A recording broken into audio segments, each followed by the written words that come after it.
Po hivi leo sehemu ya marriage mathematics inaguzia masuala let's talk about a midlife crisis.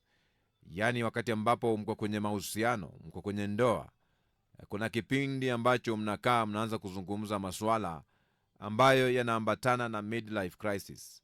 Midlife crisis huwa ikuji kwa miti, inakujia wanadamu, na wanadamu ni wale ambao kwenye ndoa. Let's talk about midlife crisis. Yaani unaeleza mpenzi wako. Marriage mathematics ishaanza msikilizaji. The common life span of an adult is between 80 to 100 years.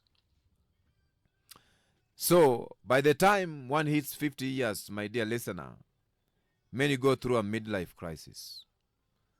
Midlife crisis is real. Let me tell you today, midlife crisis is real. Because sometimes we find some teenagers here and there, some people here and there, some youth here and there, they play around with their years when they're in 18, in teenagers years, when they're in 20s. They mess around with their lives saying that we are still youth, let us enjoy life. They mess around instead of now investing. They mess around. They go to bashes here and there. They go to ceremonies here and there. They mess around with their lives at the early ages of their peak. There are times in life whereby you are in the peak of money. If you cannot be sensitive to realize that you are in the peak of money and invest in those years, there are years they will come whereby you don't have money. And you.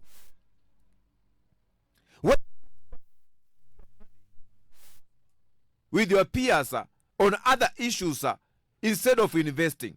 So when you are supposed to invest, you don't have that money and the age is catching up with you. So many people that have been found in this kind of traps. They mess with their life when in the peak of the money, in the peak of their profession. When the profession is gone, when the money is gone, money cannot be permanent sometime.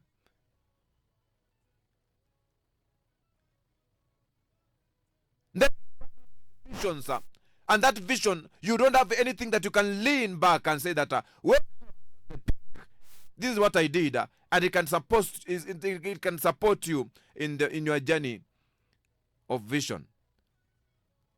This is the area we call midlife crisis. This is the reason I began my sentiments by saying between 80 and 100 years is a span of a human being today. That is the period, 80, 100. So by the time one hits 50, many go through a midlife crisis. And today, in this particular episode of Marriage Mathematics, I'll just point out some few things. First of all, the midlife crisis will hit you when you reach 50 years without fulfilling your dreams. Just when you've hit 50 years, and you've not fulfilled any single dream, you look back and see that fear and excuses were kept you. These fears and excuses have kept you from living your life. Because of fear and excuses. How can I do? People watasema aje? Sasa kwa mfano nikianzisha hii kampuni ya media, watasema aje? Watanichukua aje? Si watanichekelea.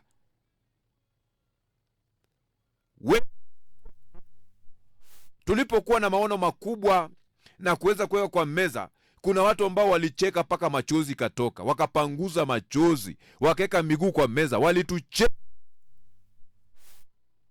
Mimi nimekuwa hapo, nimecheka sana, lakini kule kucheka hakuja niwahi nizuia kuamka na kupanguza vumbi na kunawa uso na kufikiria. Fear and excuses. Someone can look at you na anaanza kupiga picha vitu ambao namwambia na kuambia bwana wewe ni kama kichwa inaruka jamani. Watu wa kuruka kichwa wanaanzanga hivi. Na ninaona kuna vile waya moja imeanza kuregea. Tumeambiwa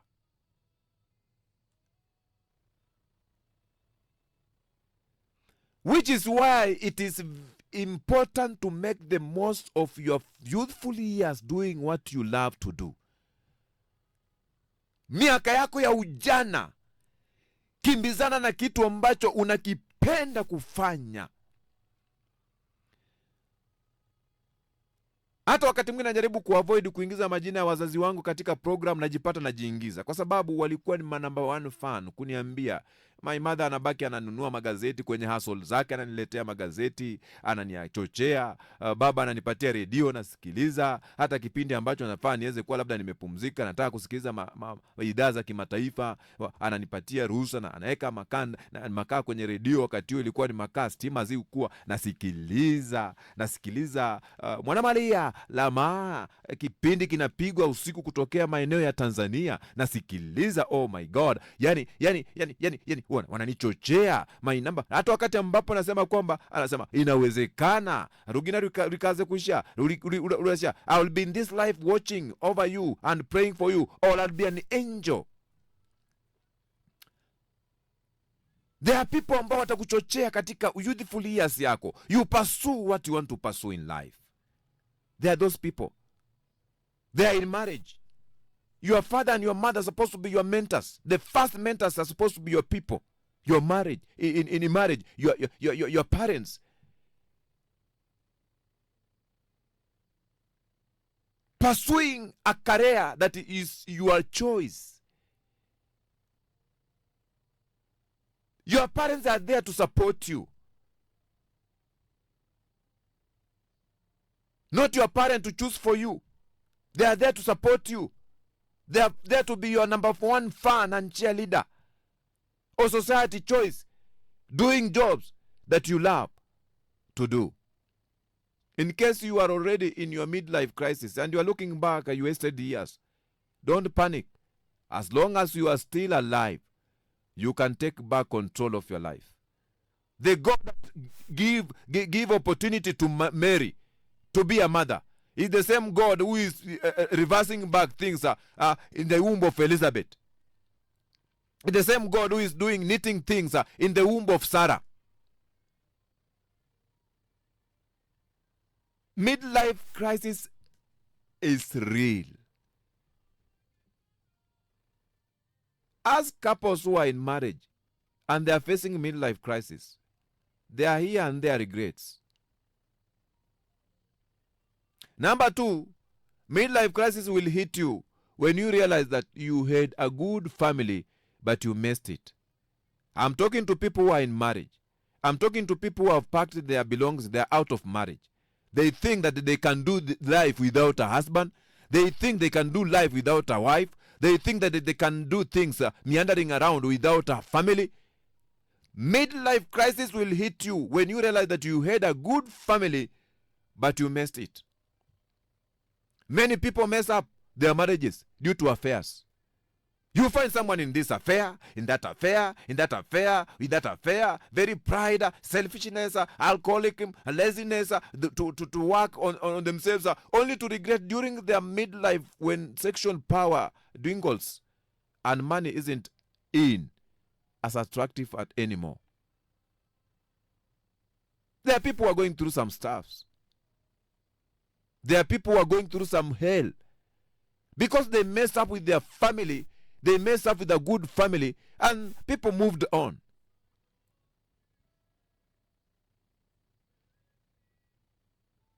Number 3, midlife crisis will hit you when you realize that you lost yourself in the name of love. There are people who lose themselves in the name of love. This is why it is important to build yourself as an individual, even as you build your marriage. Sometimes you find someone is married and the husband tells a lady, you have a profession, just leave that work, I'll pay you. Just stay at home, I'll pay you.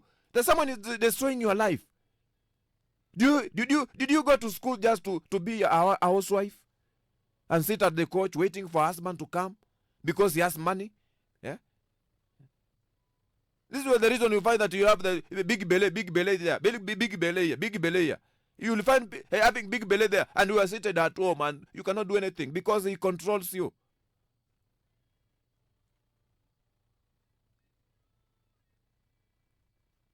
Have a husband who will build your career. Have a wife who will build your career and vision and dreams. Don't throw away opportunities for your growth to keep the one you love happy. There are people who have thrown their opportunities in life to keep their love affairs alive and happy. One day, you will despise him or her for holding you back. One day.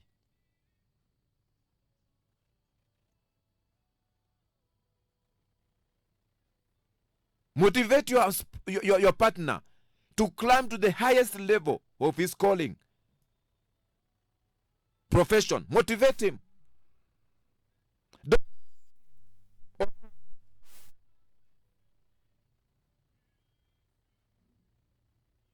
Number 4, midlife crisis will hit you when you look back and see how you aborted every pregnancy you got.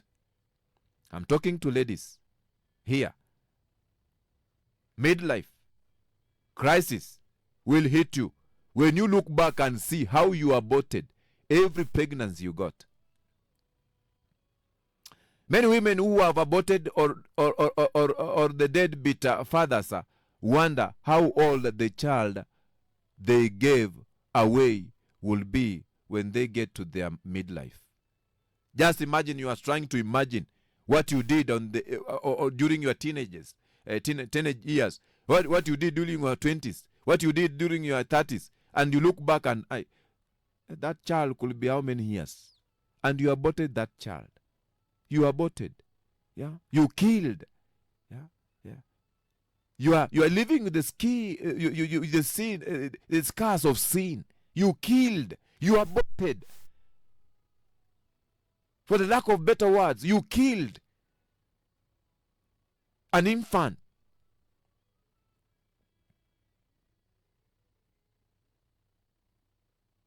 This is why you need to think long term about decisions you make concerning your children, your child.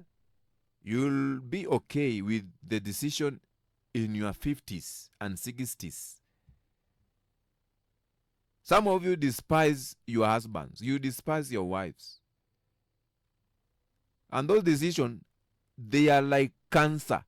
They will eat you slowly in your 50s and 60s. They will eat you slowly in your 50s and 60s. Today, you can brag around because you have energy, you have money, you have friends who you can run to. They can give you a lean to cry your shoulder on. You have people you can share. But just imagine, they are battling their own battles again. They will not be with you forever. They are building their own path. They are rewriting their stories. While you gossip your man, while you gossip your wife, they are rewriting their stories. And they will go back to their homes. What about you? Midlife crisis, it will hit. Number 5, midlife crisis will hit you when you look back and realize you have been hanging around the wrong friends during your prime. I think now you can get and understand why I always pray to God to give me message for the day. If you do not catch me at Chemshabongo, you can catch me at marriage mathematics. Midlife crisis will hit you when you have been hanging around wrong friends during your prime. Many people are wasting their best years in the wrong crowd, in the wrong company, with the wrong friends who mislead and waste them, and who are actually not real friends.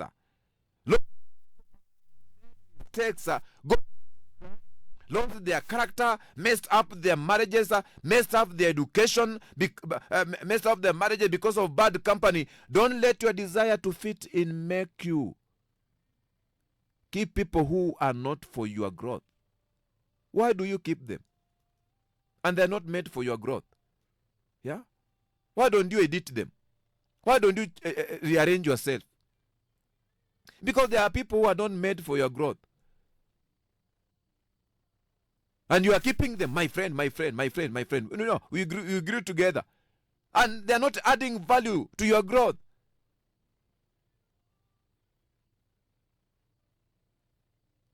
Every now and then I spoke passionate about my friend Shishiwa Silva. We knew each other as we were praying to go to enter KBC. And we know what we went through at that gate. And we entered there. We are part and family of Kenya Broadcasting Corporation. That's our home as, in this cadre and this profession. He has been there for me. I have been there for him.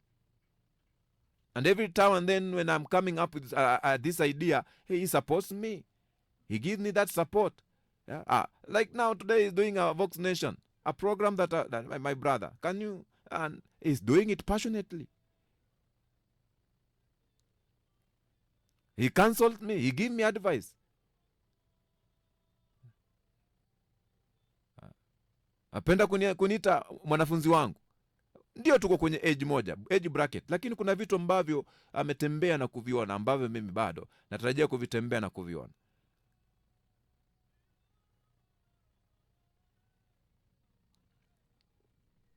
Don't let your desire to fit in make you keep people who are not for your growth. Even in marriage. Even in marriage. Number 6, midlife crisis will hit you when you realize you have been making bad relationship choices that keep taking you steps back.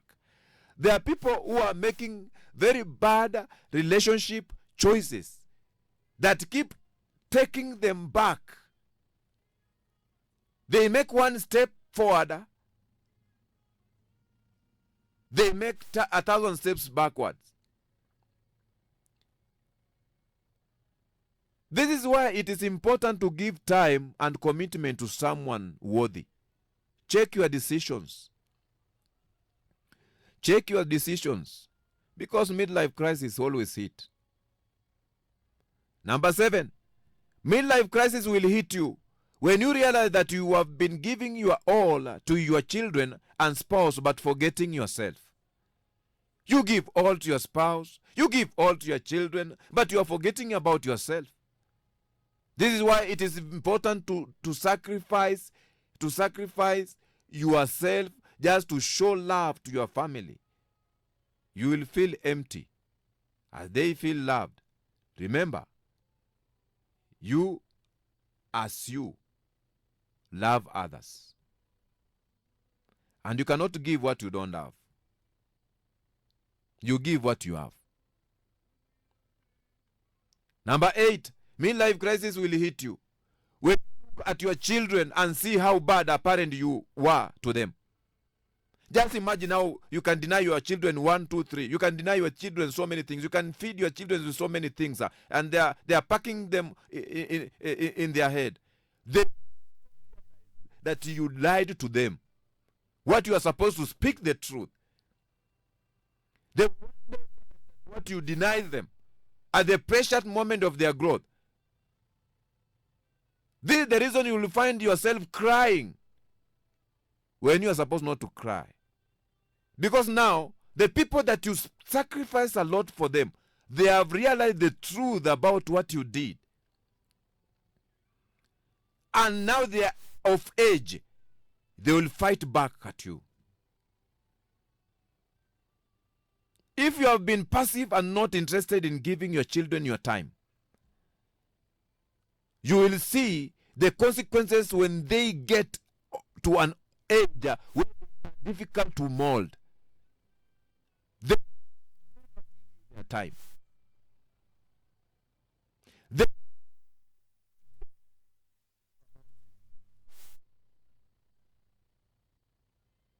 Some parents, because they work for us, we saw see us come through. passionate about Queen Elizabeth Endesha, General. I can speak passionate about that lady. And she's no more. Why? I can speak passionate about my dad, Benjamin, and the thing that he loves. Why? Because they taught us in the right direction.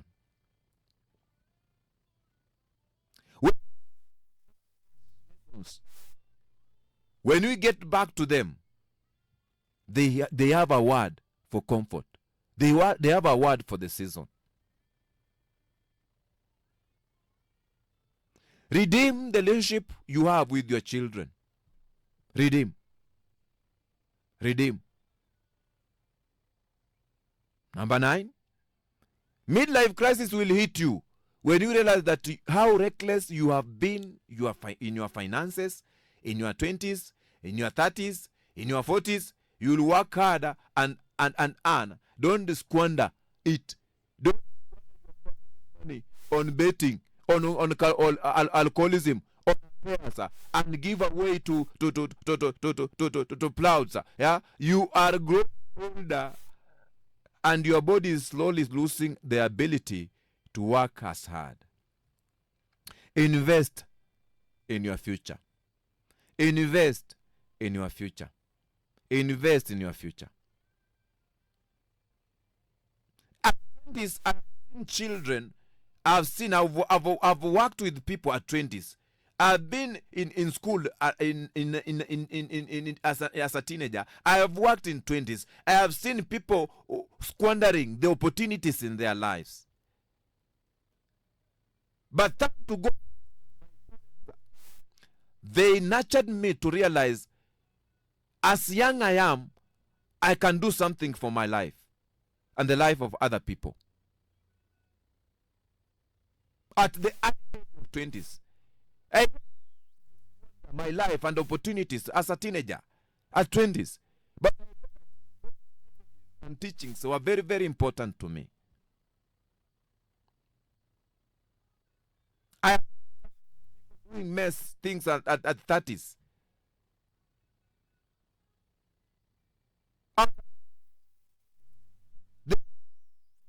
Things which are not supposed to be done. Midlife crisis always hit at 50. You can work hard at those 20s, 30s, and 40s without vision. You are visionless. And you squander opportunities. Money come, money go.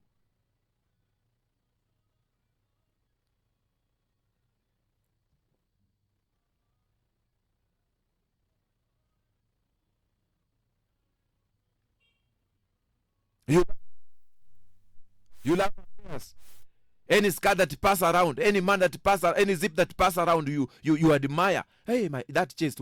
Hey, tall, dark and handsome. Hey, that car. Hey. Hey, that shape. Hey.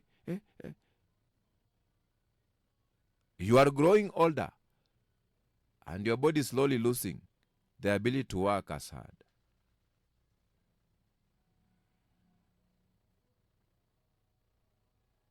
Number 10, midlife crisis will hit you when you wake up to the reality that you have become like you are messed up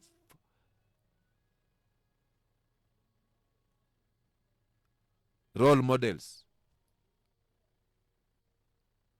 And sometimes other people, they vote.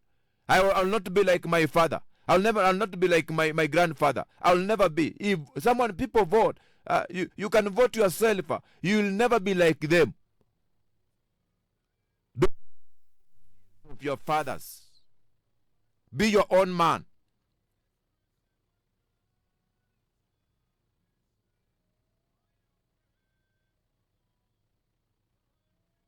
Don't repeat the sins of your mothers.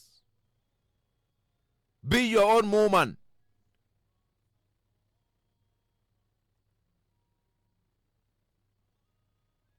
There are opportunities, the golden opportunities in their life. Their life, a crisis. Pick up the opportunities. Run with them.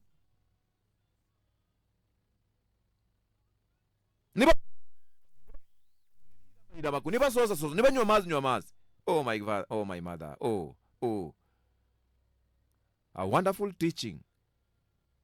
Pick up the opportunities and run with them.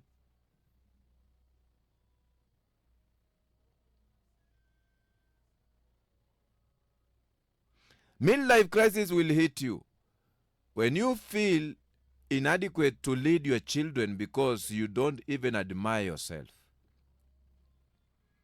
There are parents, they don't admire themselves because they not stood up for anything. They do not stood up for anything. They squandered the opportunities. They messed up with their lives. They do not have built even a vision to make other people enjoy the vision when they are gone.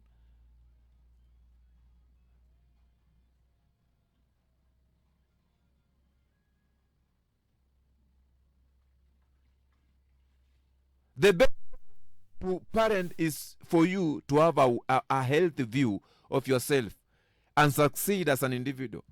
Be a role model to them.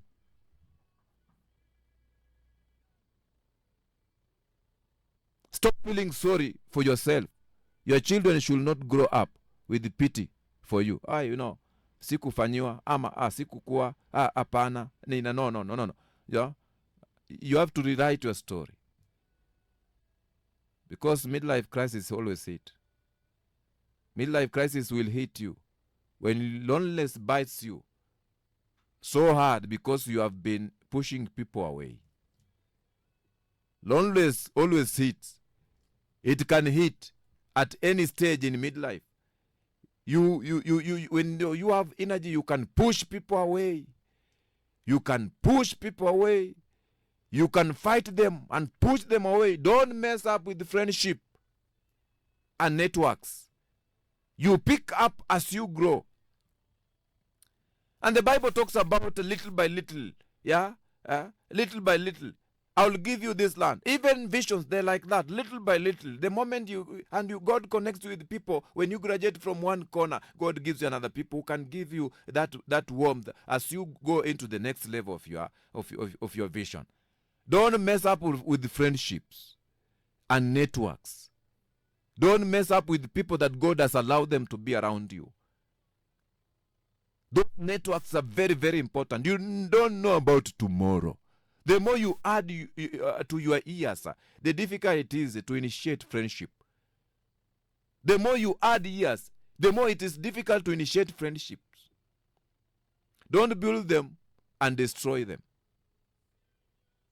There are people who have destroyed the people who can be their destiny enablers, destiny connectors. Yeah, you have destroyed those bridges, destiny burden bearers. There are people who have destroyed the burden bearers in their lives.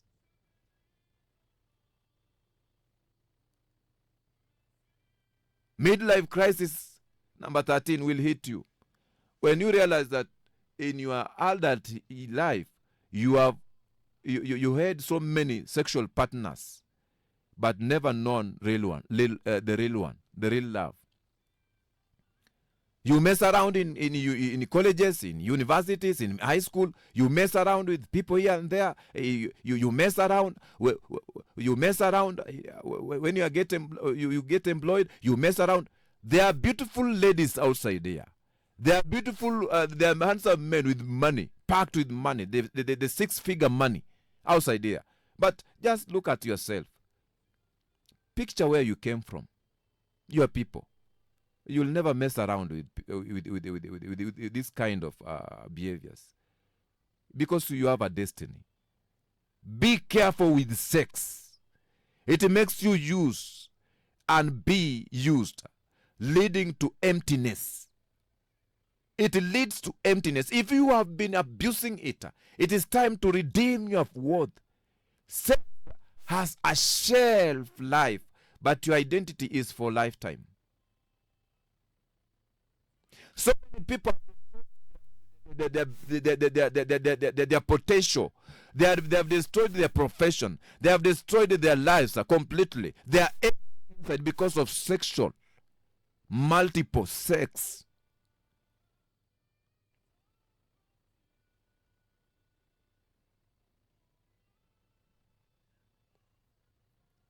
Midlife crisis will hit you when you realize that you allowed someone to hurt your ears, ego, and maybe those years,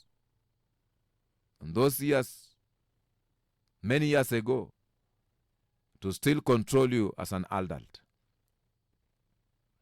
Sometimes,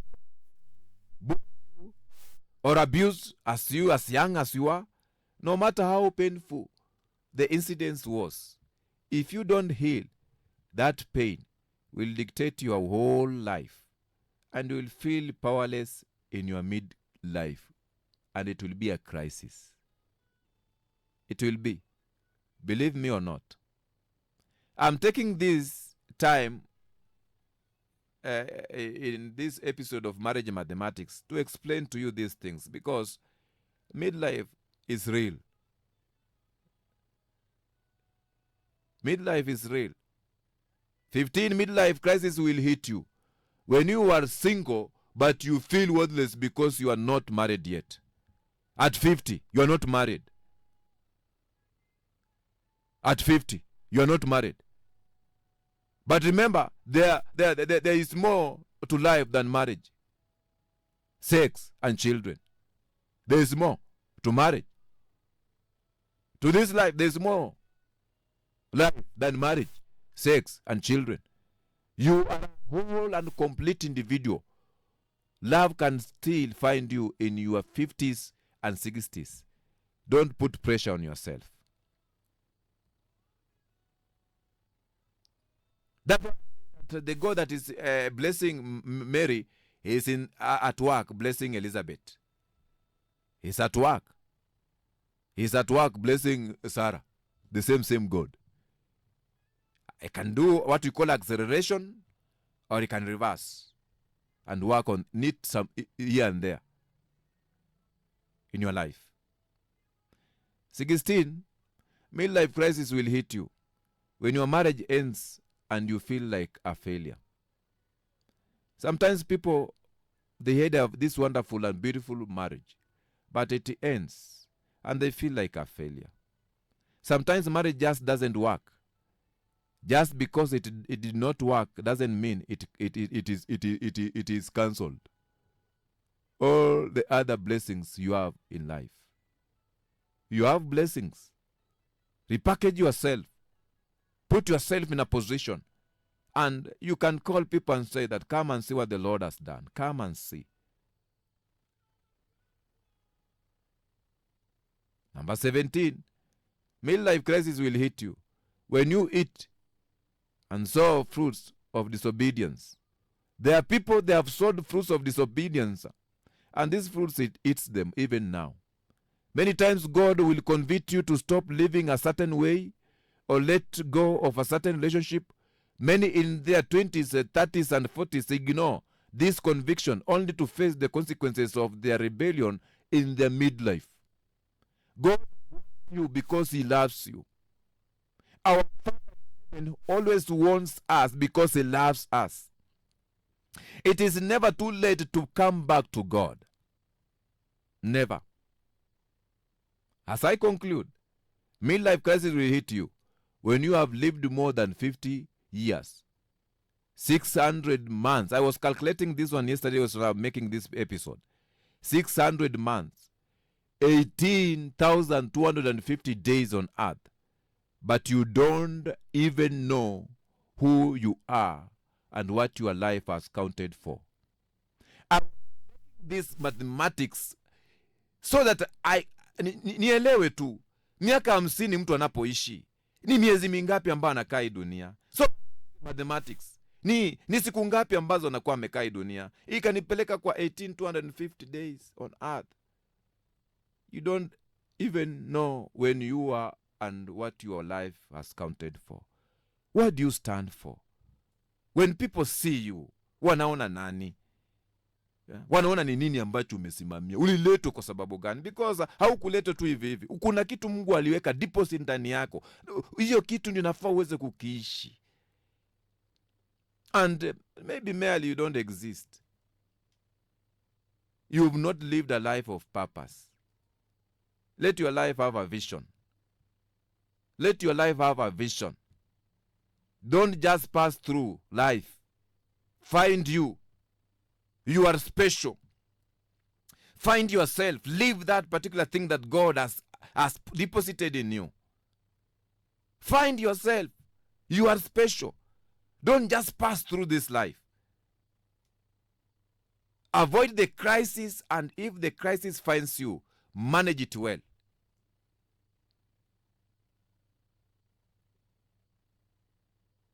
Na hiyo ndio marriage mathematics.